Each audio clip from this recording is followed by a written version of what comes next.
Assalamualaikum warahmatullahi wabarakatuh. Selamat pagi anak-anak, selamat jumpa kembali pada acara NPLS hari ketiga. Materi yang akan disajikan hari ini, pendidikan karakter dan tata krama. Bismillahirrahmanirrahim. Assalamualaikum warahmatullahi wabarakatuh. Apa kabar Ananda semua yang soleh dan soleha yang ibu banggakan? Mudah-mudahan Ananda dan keluarganya diberikan kesehatan lahir batin, sehat walafiat ya. Puji dan syukur marilah kita panjatkan kehadirat Ilahi Robbi yang mana hari ini alhamdulillah syukurilah kita masih diberikan umur yang panjang, nikmat sehat, dan tentunya dengan masih bisa melaksanakan aktivitas berarti kita masih diberikan kemampuan oleh Allah untuk merasakan nikmat hidup itu bagaimana ya. Nah, bagi yang sedang sakit, walaupun kalian tidak bisa beraktivitas seperti yang lainnya, mudah-mudahan tanpa mengurangi rasa nikmat kalian, untuk itu kita panjatkan kepada Allah hal yang perlu kita syukuri yang tidak bisa orang lain dapatkan, yaitu diberikan nafas ya, yang masih diberikan umur panjang pula. Di sini tak lupa marilah kita curah limpahkan pada junjungan kita Nabi Muhammad SAW. Mudah-mudahan di yaumul akhir nanti kita mendapatkan syafaat dan perlindungannya. Salam kenal sebelumnya dari ibu, yaitu ibu di sini diberikan amanah untuk menyampaikan pemaparan materi dan memaparkan materi dalam acara masa pengenalan lingkungan sekolah SMP Bakti Mulia Batu Jajar tahun pelajaran 2021-2022. Secara tidak langsung berarti alhamdulillah kalian sudah mulai bergabung dengan kami di sini. Maka dari itu sebelum ibu memaparkan sedikit materi, perkenankan ibu untuk memperkenalkan pribadi ibu sendiri ya, karena ada istilah kita harus kenal dulu baru sayang, makin kenal makin sayang, kalau tak kenal maka makin tak sayang ya. Perkenalkan, nama ibu Dewi Pancawati. Sebetulnya di sini ibu mengajar pendidikan agama Islam dan budi pekerti, tetapi pada kesempatan kali ini dalam masa pengenalan lingkungan sekolah, ibu akan memaparkan materi yang berjudul tata krama dan pendidikan karakter. Nah, yang pertama kita bahas dulu ya, tata krama. Mungkin anak-anak sudah terbiasa ya di telinga kalian, sudah tidak asing lagi mendengar apa itu tata krama. Mungkin sebagian juga hanya mengenal istilahnya saja, tata krama itu apa. Nah, tata krama kebanyakan dari kita hanya mengenal istilah tapi tidak memahami apa arti tata krama itu. Yang dimana tata krama itu terdiri dari dua kata ya, yaitu tata dan krama. Nah, tata berarti itu bisa diartikan sebagai adat, aturan, norma, atau peraturan. Yang dimana adat, aturan, atau norma, atau peraturan itu awalnya dari lingkungan yang kecil dulu, kemudian nanti kalau sudah terbiasa jadi luas. Yang dimana di situ peraturan itu adalah akan menghasilkan sebuah kesepakatan. Nah, kesepakatan itu nanti akan dijadikan pembiasaan dalam kehidupan sehari-hari, baik di lingkungan keluarga, masyarakat, bangsa maupun negara. Nah, sedangkan kata yang kedua itu krama. Krama itu bisa diartikan sebagai sopan santun, kemudian kelakuan, tindakan, dan perbuatan. Nah, sopan santun, kelakuan, tindakan, dan perbuatan. Tentunya kalian sudah tahu ya sopan santun itu apa. Nah, biar lebih cepat memahaminya, mari kita contohkan langsung real dalam kehidupan nyata, yaitu misalnya kalian itu dari mulai usia anak-anak sama orang tua sudah diperkenalkan ya, bagaimana tata krama dalam kehidupan sehari-hari. Contoh misalnya ketika kalian menerima pemberian dari orang lain, maka kalian harus menerimanya dengan tangan kanan. Kemudian setelah menerima pemberian itu harus mengucapkan terima kasih ya kepada orang yang memberinya.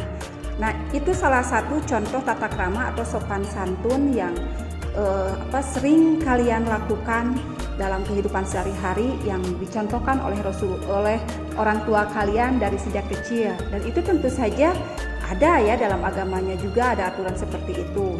Bukan hanya semata-mata orang tua menerapkan hal yang seperti itu tidak ada dari sananya gitu. Dari agama kita juga ada ya, terutama agama Islam. Nah, kemudian kebiasaan atau sopan santun yang telah disepakati tadi dalam lingkungan pergaulan itu sudah disepakati oleh masyarakat sekitar. Kalau sudah disepakati berarti sudah bisa diterapkan dalam kehidupan sehari-hari, yang dimana siapa yang mentaati aturan atau norma yang berlaku, maka dia akan senantiasa terselamatkan dalam pergaulannya. Tetapi kalau tidak taat akan aturan tersebut, berarti nanti ada sanksinya. Tentunya sanksi di sini adalah baik sanksi di dunia maupun sanksi di akhirat. Karena hal yang positif itu bukan hanya akan menguntungkan diri sendiri, tapi juga akan menguntungkan orang banyak. Nah, perlu kalian ketahui, dalam hal tata krama atau sopan santun, komunikasi itu nomor satu ya. Komunikasi nomor satu. Bila kalian berkomunikasi dengan orang lain dengan baik, maka insya Allah akan melahirkan tata krama atau pergaulan yang baik juga, yang positif, yang bisa dipakai untuk kerjasama dengan orang lain, kerjasama dalam hal yang positif ya. Nah, tingkatan tata krama itu ada beberapa yang harus kalian ketahui. Diantaranya adalah contoh tata krama berpenampilan. Tata krama berpenampilan, misalnya kalian sebagai seorang siswa berpenampilan ke sekolah, itu senantiasa harusnya menggunakan atau memakai pakaian seragam itu sesuai dengan aturan yang diterapkan di sekolah. Yaitu misalnya hari Senin kalian ikut upacara bendera, maka sopan santunnya atau tata kramanya adalah harus menggunakan seragam sekolah, itu putih biru atau putih-putih sesuai dengan aturan sekolah masing-masing. Enggak boleh setiap misalnya mau upacara pakai pakaian olahraga. Nah, itu kurang sopan ya nak ya. Enggak boleh kalau pakai pakaian olahraga. Kemudian sebaliknya, ketika olahraga, coba senantiasa pakailah pakaian olahraga sesuai fungsinya, jangan memakai seragam sekolah. Nah, kalau seragam sekolah dipakai untuk olahraga, nanti pakaiannya jadi bau ya, kumel, kucel, jadi nggak enak dilihatnya, nggak enak tercium oleh yang lain, jadi mengganggu orang lain.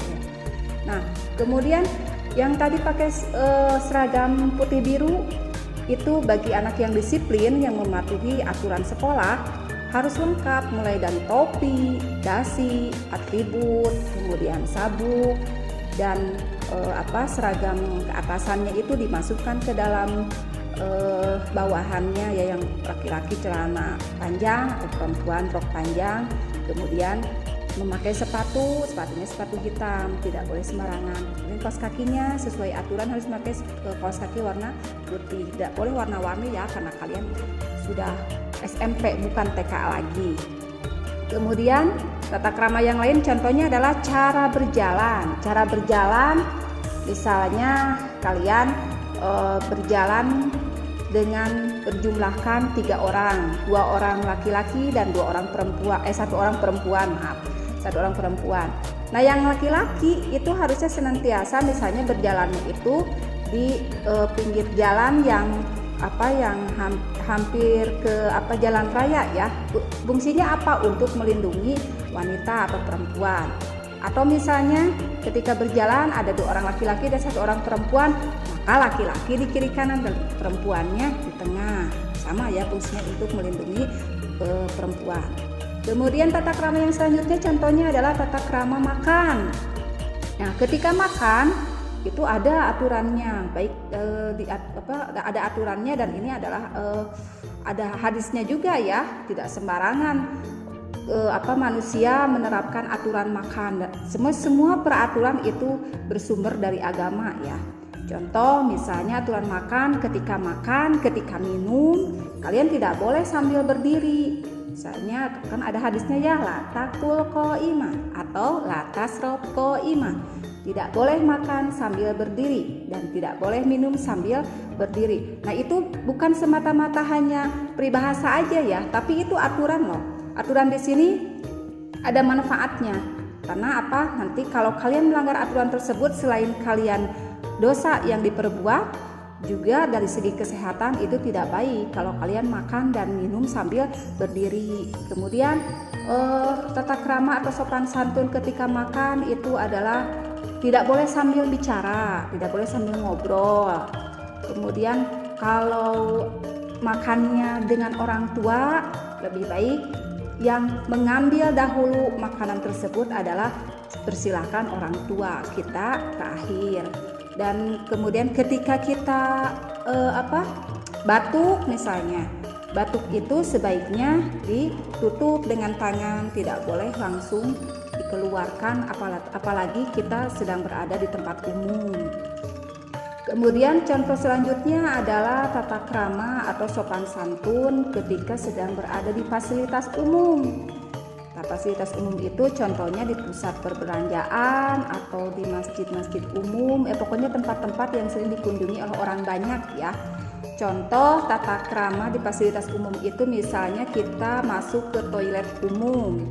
Nah di toilet umum itu kita harus senantiasa saling merawat, saling menjaga. Kalau kita ada sampah, buanglah ke tempatnya. Kemudian setelah buang air disiram kembali sampai bersih.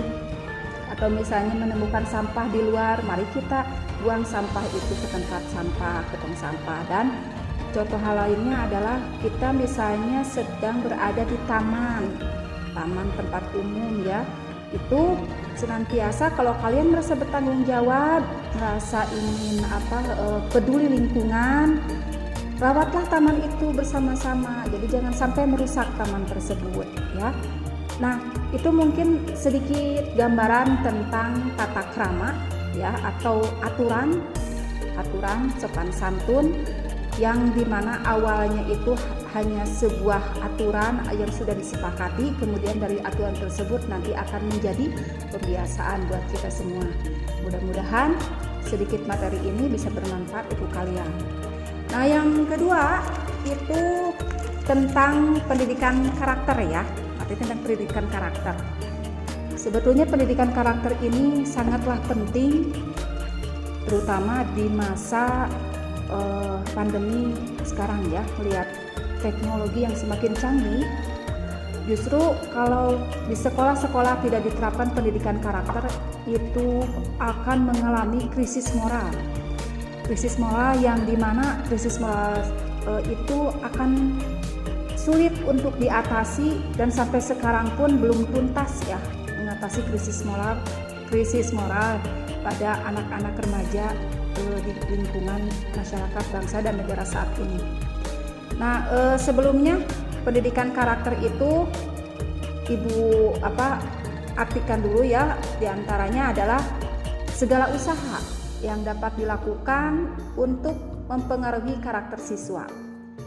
Jadi pendidikan pada masa saat ini dan untuk yang akan datang itu semua siswa diharapkan ujungnya itu mencapai hasil kalian memiliki karakter.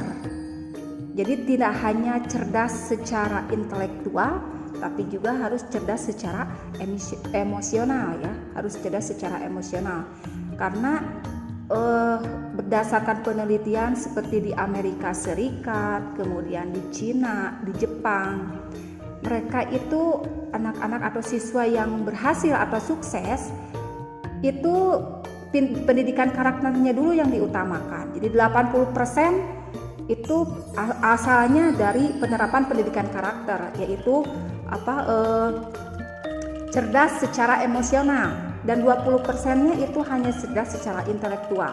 Karena kalau yang lebih besar cerdas secara intelektualnya, sedangkan emosionalnya sekian persen, itu kita tidak akan bisa menerapkan dalam kehidupan sehari-hari, dan hanya teorinya saja mungkin yang akan kita terapkan, tapi tidak bisa dipraktekkan. Oleh karena itu, cara berpikir dan perilaku yang menjadi ciri khas setiap individu untuk hidup bekerja sama, baik dalam lingkungan keluarga, masyarakat, bangsa, dan negara, maka di sekolah itu perlu diterapkan adanya pendidikan karakter. Nah, contoh misalnya pendidikan karakter itu kita mulai di sekolah-sekolah saat ini, mungkin kalian dari SD sudah mengenal ya yang namanya 1, literasi, gemar membaca. Yang kedua, pelaksanaan ibadah, ya, pembiasaan. Contoh untuk orang yang beragama Islam, dalam sehari-harinya sebelum pembelajaran dimulai kita adakan misalnya membacakan bersama-sama Asmaul Husna. Kemudian dalam 1 minggu ada pembiasaan pelaksanaan sholat duha berjamaah. Nah, itu dari pembiasaan yang sering kita lakukan setiap hari, insya Allah lama-lama akan menggugah hati kita untuk lebih meningkatkan ketakwaan kita kepada Allah, karena sering mengingat Allah. Dengan pembiasaan tersebut, insya Allah karakter kita pun akan lebih positif. Nah, di sini ada beberapa butir nilai-nilai pada karakter, pada pendidikan karakter. Di antaranya nanti akan menghasilkan seorang manusia yang religius. 2, akan menghasilkan manusia yang jujur. Kemudian toleransi kita terhadap sesama ataupun terhadap orang yang berbeda agama itu akan bisa terkendali. Kemudian disiplin. Dari pendidikan karakter itu nanti akan mengandung nilai disiplin, kerja keras, kreatif, mandiri, kemudian demokratis, rasa ingin tahu ya, semangat kebangsaan. Kemudian peduli lingkungan, peduli sosial, dan bisa menjadi manusia yang bertanggung jawab atas apa yang diperbuat dalam kehidupan sehari-harinya. Nah, dari situ bisa disimpulkan bahwa karakter itu adalah cara berpikir dan berperilaku yang dimana cara berpikir dan perilakunya itu tidak hanya dihasilkan dari kecerdasan intelektualnya aja, tapi juga dihasilkan dari kecerdasan emosional. Itu yang harus lebih ditekankan dalam pendidikan karakter. Nah, mudah-mudahan dengan diterapkannya pendidikan karakter pada setiap sekolah, itu nanti outputnya atau hasilnya kalian melaksanakan pendidikan itu akan menghasilkan manusia-manusia yang berkarakter, berperilaku baik, dan tentunya suksesnya itu bukan hanya sukses di dunia tapi juga sukses di akhirat karena bisa mengontrol emosi tadi. Nah, pendidikan karakter ini tidak semata-mata diterapkan begitu saja ya, tapi ini awalnya berdasarkan dari penelitian dari sebuah negara yang sudah berkembang, yang sudah maju. Kemudian kita contoh apa sih yang menyebabkan mereka menjadi sukses pada saat ini. Ternyata itu yang menjadikan mereka sukses, banyak orang yang sukses, banyak orang yang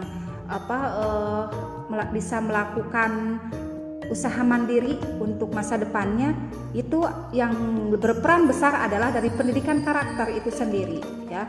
Nah, ini kemudian dicetuskanlah di Indonesia ada yang sesuai dengan amanah Undang-Undang Sisdiknas ya pada tahun 2003, bahwa pendidikan itu tidak hanya membentuk insan Indonesia yang cerdas, namun juga berkepribadian atau berkarakter.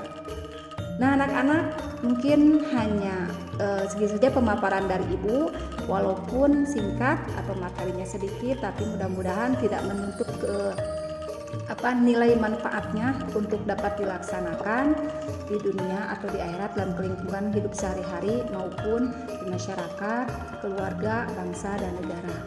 Mohon maaf atas segala kekurangannya. Wabillahi taufiq wal hidayah. Wassalamualaikum warahmatullahi wabarakatuh.